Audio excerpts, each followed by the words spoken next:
السلام علیکم ورحمۃ اللہ تعالی وبرکاتہ۔ الحمد للمتواحد بجلالہ المتفرد وصلاته دوما على خیر الانام محمد والآل والاصحاب هم وایا عند شدائد، اما بعد فاعوذ باللہ من الشیطان الرجیم، بسم اللہ الرحمن الرحیم۔ یا ایھا الذین آمنوا اجتنبوا کثیرا من الظن ان بعض الظن اثم ولا تجسسوا ولا یغتب بعضکم بعضا ایحب ان یأکل لحم اخیہ میتا فکرہتموہ۔ آمنت باللہ صدق اللہ العظیم وبلغنا رسولہ النبی الامین الکریم الرؤوف الرحیم، ونحن على ذلك لمن الشاہدین والشاکرین والحمد للہ رب العالمین۔ یا خدا بہر جناب مصطفیٰ امداد کن، یا رسول اللہ از بہر خدا امداد کن، یا شہید کربلا یا دافع کرب و بلا گل رخا شہزادہ گلگوں قبا امداد کن۔ غوث اعظم بمن بے سر و سامہ مدد قبلہ دین مدد کعبہ ایمان مدد بگرداب بلا افتاد کشتی مدد کن یا معین الدین چشتی۔ دل کی عطا گہرائیوں کے ساتھ بارگاہ رسالت میں جھوم جھوم کر درود و سلام کا نذرانہ عقیدت پیش کریں۔ اللہم صلی علی سیدنا و مولانا محمد معدن الجود والکرم وآلہ وبارک وسلم صلاۃ و سلاما علیک یا رسول اللہ۔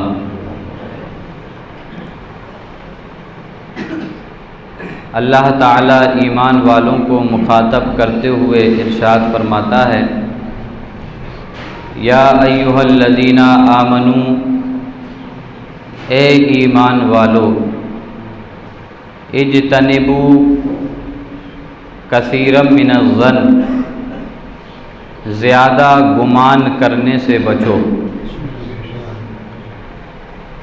ان بعض الظن اثم، بے شک کچھ گمان گناہ ہوتے ہیں،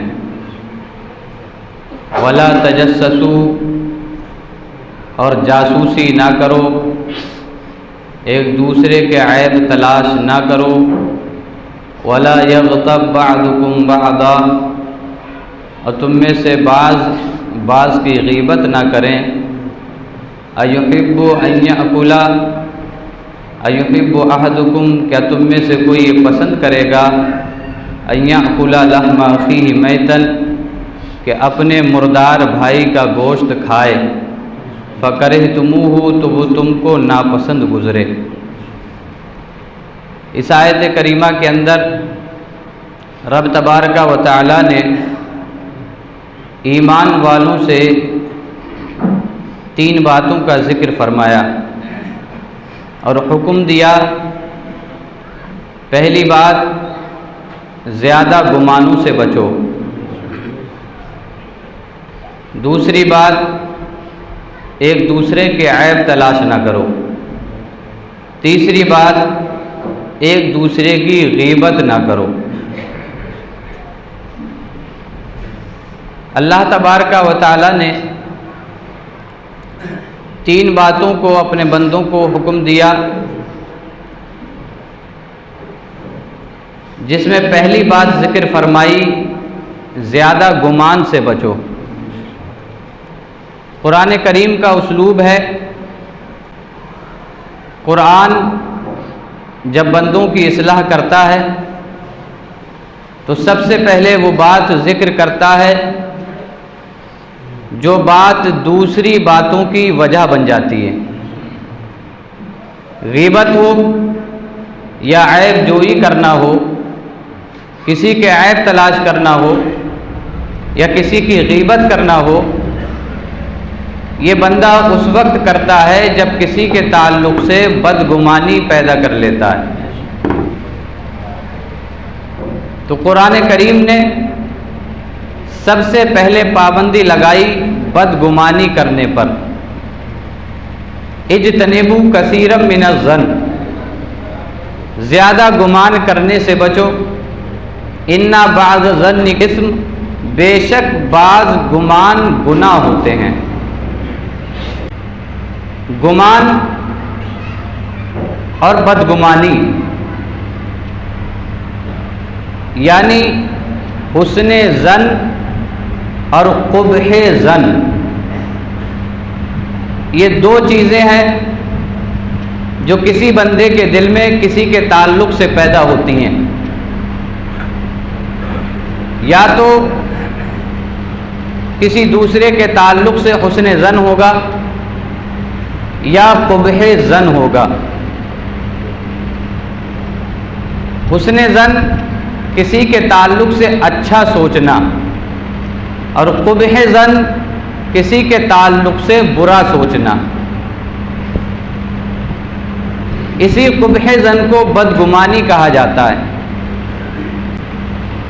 ایمان والوں سے کہا زیادہ گمان کرنے سے بچو، ایک دوسرے کے تعلق سے بدگمانی میں مبتلا نہ ہو، بلکہ ایک دوسرے کے تعلق سے حسن ظن رکھو۔ یہ حکم رب تبارک و تعالیٰ اپنے بندوں کو دے رہا ہے۔ اللہ تعالیٰ کو بھی معلوم ہے کہ میرے بعض بندے ایسے ہیں جن میں عیب ہوتے ہیں۔ اللہ کو معلوم ہے کہ میرے بندے ایسے بھی ہیں جو گناہ گار بھی ہیں۔ اس کے باوجود اللہ اپنے دوسرے بندوں سے کہہ رہا ہے کہ تم ان کے تعلق سے بدگمانی مت کرنا۔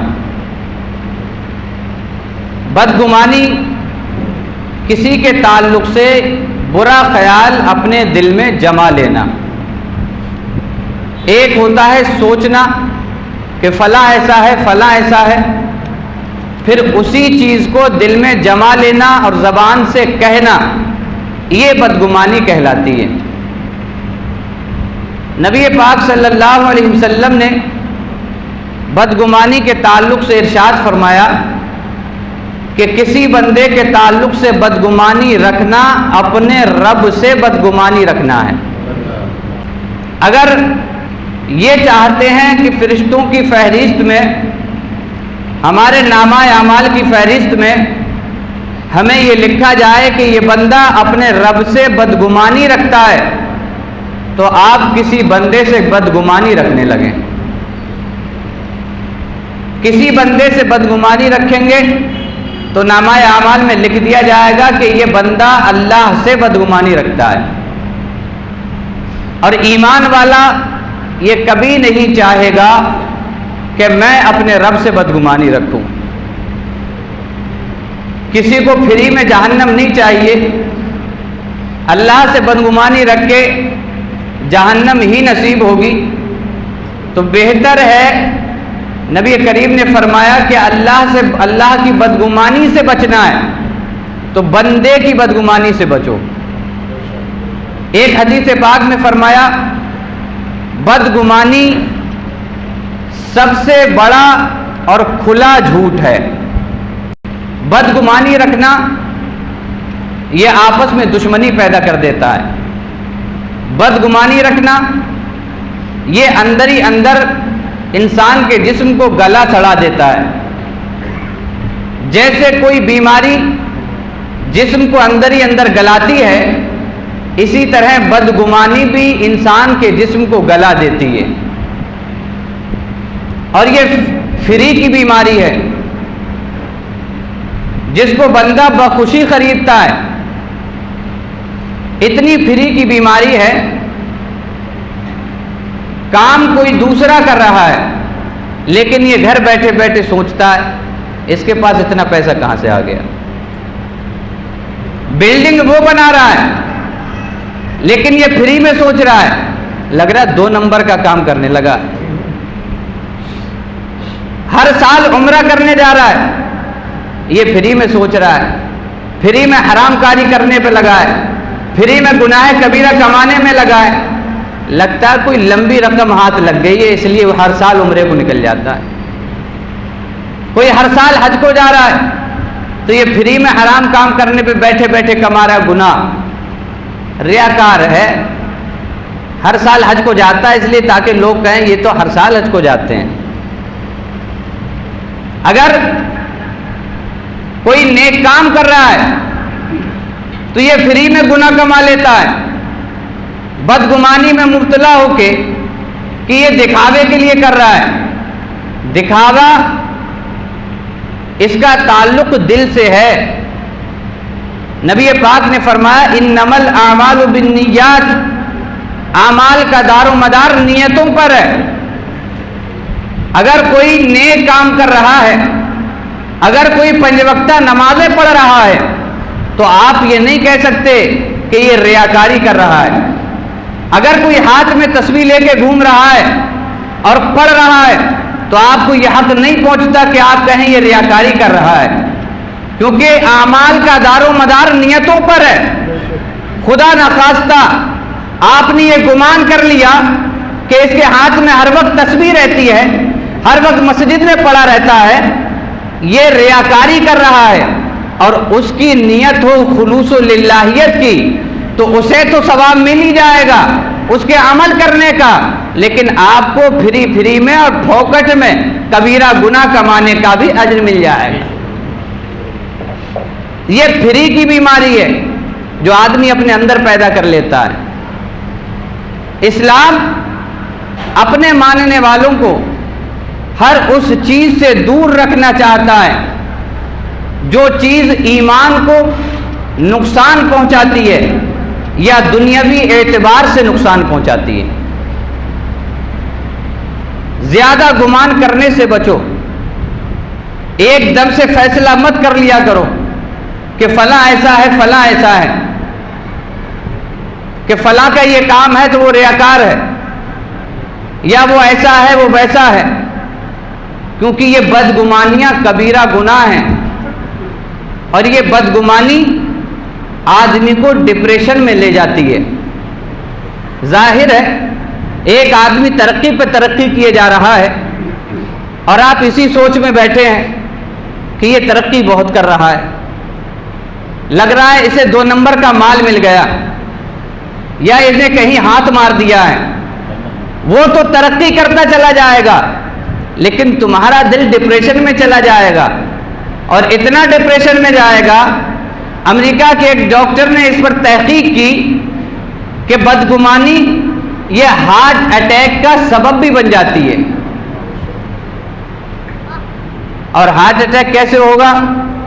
آپ بدگمانی میں مبتلا رہیں گے اور فلاں ترقی کرتا چلا جائے گا، تو ایک وقت آئے گا کہ آپ کے دل کو وہ بات برداشت ہی نہیں ہوگی، تو آپ کھٹیا بھی لیٹ جائیں گے سیدھے جا کے۔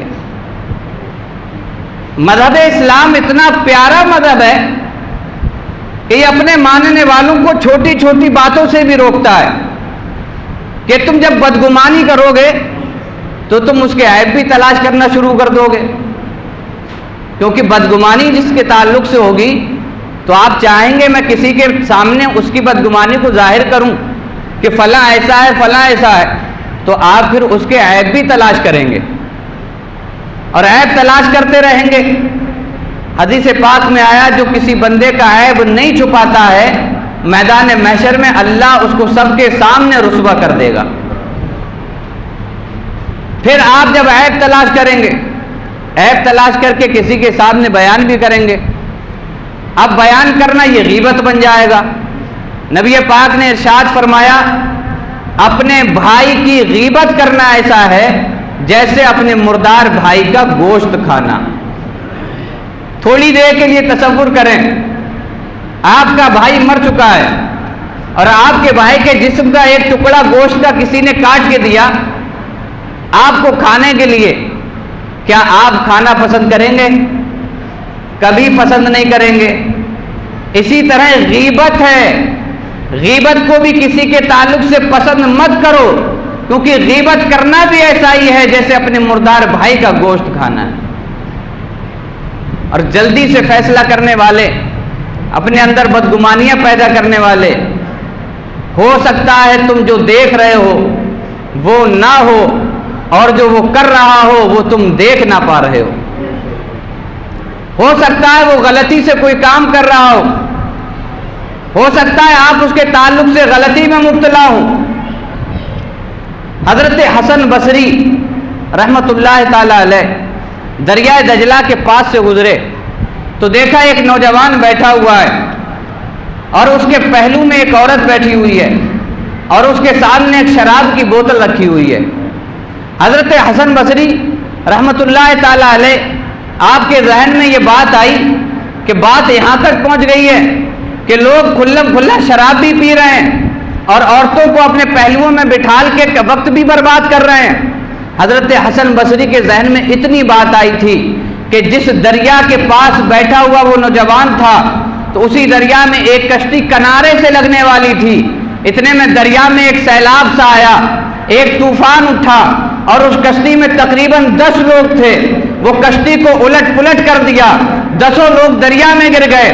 وہ نوجوان اپنی جگہ سے اٹھا، اس نے 9 لوگوں کو دریا سے نکال لیا اور 9 کو نکالنے کے بعد باہر آ کر کے کھڑا ہو گیا۔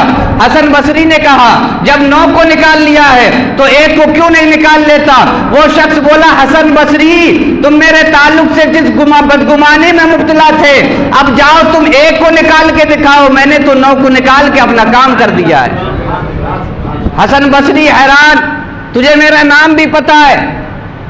کہا حسن بصری جس بدگمانی میں تم مبتلا تھے کہ میرے پاس ایک بوتل رکھی ہوئی تھی اور میرے پہلو میں ایک عورت تھی، تم نے جو بدگمانی کی تھی وہ سراسر جھوٹ تھی۔ جو میرے پہلو میں تم نے عورت کو دیکھا تھا وہ میری ماں تھی، اور جو تم نے شراب کی بوتل دیکھی تھی اس میں نے سرکہ رکھا ہوا تھا۔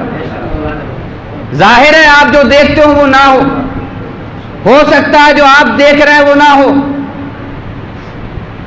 بہت سی بدگمانیاں آپس میں لڑائی جھگڑے کا سبب بنتی ہیں، میاں بیوی کے درمیان، بھائی بھائی کے درمیان، بہن بھائی کے درمیان، ماں بیٹے کے درمیان، باپ اولاد کے درمیان۔ بہت سے جھگڑے صرف بدگمانی پہ ہوتے ہیں، تحقیق کی نہیں جاتی، بس خود ہی فیصلہ کر لیا جاتا ہے کہ یہ ایسا ہے یہ ویسا ہے۔ حضرت سیدنا ابراہیم آجوری رحمت اللہ تعالی علیہ اللہ کے ولی دمشق کی مسجد میں دروازے پر بیٹھے ہوئے تھے، ایک شخص کو جاتے ہوئے دیکھا جو 2 گدڑیاں پہنے ہوئے تھا، پھٹا ہوا لباس تھا، گندا میلا، تو گمان کرنے لگے یہ کوئی فقیر معلوم ہوتا ہے، اس کے ہاتھ پیر سلامت ہیں، اسے چاہیے فقیری مانگنے سے بہتر ہے کہیں کام کر کے کمائے۔ یہ گمان ذہن میں پیدا ہوا، اس بدگمانی میں مبتلا ہو گئے۔ رات میں سوئے تو مقدر جاگ گیا، نبی پاک کا دیدار ہوا، حضور نے ارشاد فرمایا ابراہیم تم نے اس کے تعلق سے بدگمانی کیوں کی تھی؟ آؤ چلو دیکھو۔ مسجد میں حضور ساتھ میں لے گئے اور وہاں جا کے دکھایا کہ وہ گدڑیوں پہنے والا شخص مسجد میں سو رہا ہے۔ حضور صلی اللہ علیہ وسلم نے کہا دیکھو اس کے تعلق سے تم نے بدگمانی کی تھی، یہ کوئی عام شخص نہیں ہے بلکہ یہ اللہ کا ولی ہے۔ حضرت ابراہیم فرماتے ہیں کہ میں اٹھا اور میں مہینوں اس شخص کو تلاش کرتا رہا کہ مجھے وہ شخص مل جائے، میں اس سے معافی مانگوں گا کہ میں نے تیرے تعلق سے بدگمانی کی تھی، مجھے معاف کر دے۔ بدگمانی سے بچیں، ہر ایک سے بدگمانی مت کیا کریں۔ پڑوسی کی بدگمانی میں مبتلا ہے۔ اگر کوئی شام کو کسی کام سے نکلتا ہے اور ریگولر 5-6 دن نکل گیا اگر شام کو گھر سے گاڑی لے کے، تو پڑوسی بدگمانی میں مبتلا ہو جاتا ہے کہ یہ اتنے ٹائم کہاں جاتا ہے، یہ اس ٹائم کدھر نکل جاتا ہے۔ قرآن نے بدگمانی سے بچنے کا حکم دیا ہے، اور بدگمانی سے آپ بچیں گے تو یہ آپ کے لیے بہت بہتر ہے، زندگی آسان بنتی چلی جائے گی۔ بندے اور اللہ کے بیچ کے معاملہ ہے، بندہ کیا کر رہا ہے اللہ جانے، بندہ جانے۔ آپ تھوڑے ہی ٹھیکیدار ہیں کہ آپ اس کے تعلق سے گھر بیٹھ کے سوچنے لگیں کہ یہ اس ٹائم کیا کرنے جاتا ہے، یہ اتنی بلڈنگیں کیوں بنا رہا ہے، یہ اتنی زمینیں کیوں خرید رہا ہے، اس کے پاس پہلے سے ایک گاڑی تھی دوسری کیوں خرید لی، اس کے پاس تو 4 ویلر بھی آ گئی، یہ کہاں سے لے آتا ہے۔ آپ ٹھیکیدار نہیں ہیں، اگر وہ حرام کما کے بھی کچھ کرتا ہے تو وہ اللہ اور اس بندے کے بیچ کا معاملہ ہے. ہم اور آپ ٹھیکیدار نہیں ہیں کہ اس کا فیصلہ کرنے بیٹھ جائیں. اس ٹھیکیداری میں سراسر خسارہ ہے اور نقصان ہی نقصان ہے. وہ تو جو کر رہا ہے کر ہی رہا ہے، لیکن آپ فری میں حرام اور گناہ کبیرہ کماتے چلے جا رہے ہیں. میدان محشر میں نامہ اعمال ملے گا تو بندوں کی آگے پھٹی رہ جائیں گی کہ یہ کیا ہے، یہ تو ہم نے کیا بھی نہیں، پھر بھی یہ گناہ ہمارے کھاتے میں لکھا ہے. پھر فرشتے بتائیں گے تمہیں تو ایسا لگتا ہے تم نے کیا نہیں، لیکن یاد کرو فلاں آدمی تسبیح لے کے گھوم رہا تھا، تم نے دل میں سوچا تھا بہت بڑا ریاکار ہے، ہر وقت تسبیح لے کے گھومتا رہتا ہے. فلاں آدمی مسجد میں پہلے آ کے بیٹھ جاتا تھا تو ریاکاری کا داغ اس پہ لگایا جاتا تھا. تو ایسے اعمال، نامہ اعمال میں ایسے گناہ بھی لکھے ہوں گے جو بے فالتو کے ہمیں ملے ہوئے ہوں گے. اس وقت احساس ہوگا کاش ہم نے کسی کی بدگمانی نہ کی ہوتی. بدگمانی سے اپنے آپ کو بچائیں اور زندگی آسان بنا لیں. آپ کسی کے تعلق سے مت سوچیں، آپ کو حق نہیں پہنچتا کہ آپ دوسرے کے تعلق سے سوچنے بیٹھ جائیں. وہ گناہ کر رہا ہے وہ جانے، وہ نیک کام کر رہا ہے وہ جانے، آپ اس کے ٹھیکیدار تھوڑے ہی ہیں. اور اللہ کی رحمت تو بہت وسیع ہے. آپ اسی بدگمانی میں مبتلا رہے کہ یہ ریاکار ہے، ریاکار ہے. جن اعمال کی بنا پر آپ ریاکاری کا داغ اس پہ لگاتے رہے، ہو سکتا ہے انہی اعمال میں للہی خلوص للہیت ہو، اللہ انہی اعمال کی وجہ سے میدان محشر میں اسے بخش دے. تو ہم اور آپ ٹھیکیدار نہیں ہیں. قرآن نے ہمیں بتایا اجتنبوا کثیرا من الظن، بدگمانی سے اپنے آپ کو بچاؤ. زیادہ گمان مت کرو، زیادہ سوچو مت کسی کے تعلق سے. اپنے اعمال دیکھو کہ آپ کیا کر رہے ہیں. دوسرے کی اصلاح کرنے سے پہلے اپنی اصلاح کرو. دوسرے کے اعمال دیکھنے سے پہلے اپنے اعمال دیکھ لو. دوسرے کے ٹھیکیدار بننے سے پہلے اپنے اور اپنی اولاد، اپنے گھر والوں کے ٹھیکیدار بنو. آدمی بڑا آسانی کے ساتھ دوسروں کا فیصلہ کر دیتا ہے، فلاں ایسا ہے فلاں ایسا ہے، لیکن اپنے گھر، اپنے گریبان، اپنے اہل و عیال کو نہیں دیکھتا، اپنے بچوں کو نہیں دیکھتا کہ یہ کس عمل میں مبتلا ہے، یہ کس گناہ میں مبتلا ہے. اپنے گھر والوں کو دیکھو، اپنے اہل و عیال پہ نظر رکھو، اپنے گریبان میں جھانک کے دیکھو. آدمی صرف اپنی اصلاح کرنے لگے معاشرہ سدھرتا چلا جائے گا. ہم اصلاح دوسرے کی کرتے ہیں، اس لیے سدھار نہیں آتا. ہر آدمی اسی سوچ میں لگا کہ تو سدھر جا. اپنے آپ کو نہیں سدھارنا ہے، تو سدھر جا. ایک وقت کی نماز پڑھ لی، 5 وقت گول ہے، تو دوسرے کو کہے گا تو نماز نہیں دکھا، نماز میں نہیں دکھا، نماز پڑھنے نہیں جاتا ہے. پہلے اپنی اصلاح تو کر لو. ایک وقت پڑھنے کے بعد اپنے آپ کو نمازی سمجھ لیا. شریعت کا قانون ہے ایک وقت کی نماز پڑھنے والا نمازی نہیں ہو سکتا. یہاں تک کہ جو 5 وقت کی پڑھتا ہو، کبھی کبھی ایک چھوڑ دیتا ہو، وہ بھی نمازی نہیں ہے. یہ شریعت کا قانون ہے. نمازی شریعت اسے کہتی ہے جو 5 وقتہ نمازی اور پابندی سے نماز پڑھتا ہو. عذر سے چھوڑ دینا اپنی جگہ ہے. بدگمانی سے بچیں. نبی پاک صلی اللہ علیہ وسلم نے ارشاد فرمایا ظن المؤمنین خیرا، ایمان والوں کے تعلق سے اچھا گمان رکھو. پھر یہ اچھا گمان کیا ہے؟ حضور نے فرمایا حسن الظن عبادہ، اچھا گمان رکھنا عبادت ہے. یعنی اگر آپ کسی کے تعلق سے یہ سوچ رہے ہیں کہ وہ بہت اچھا آدمی ہے، بہت بڑھیا آدمی ہے، اخلاق بہت بڑھیا ہیں، تو آپ اس وقت اللہ کی عبادت میں لگے ہوئے ہیں. حضور نے فرمایا کسی ایمان والے کے تعلق سے بدگمانی مت کرنا. اگر کوئی ایمان والا ہے تو حسن ظن رکھنا اور اچھی اور اس کے تعلق سے بہترین سوچ بنائے رکھنا. آج لوگ کہتے ہیں پوزیٹیو سوچ بناؤ، آپ کی پوزیٹیو اپروچ ہونا چاہیے. اسلام نے اس کا تصور بہت پہلے دیا ہے. آپ نگیٹو سوچ نہ رکھیں، ہر ایک کے تعلق سے فیصلے کرتے نہ پھریں کہ یہ ایسا ہے یہ ویسا ہے.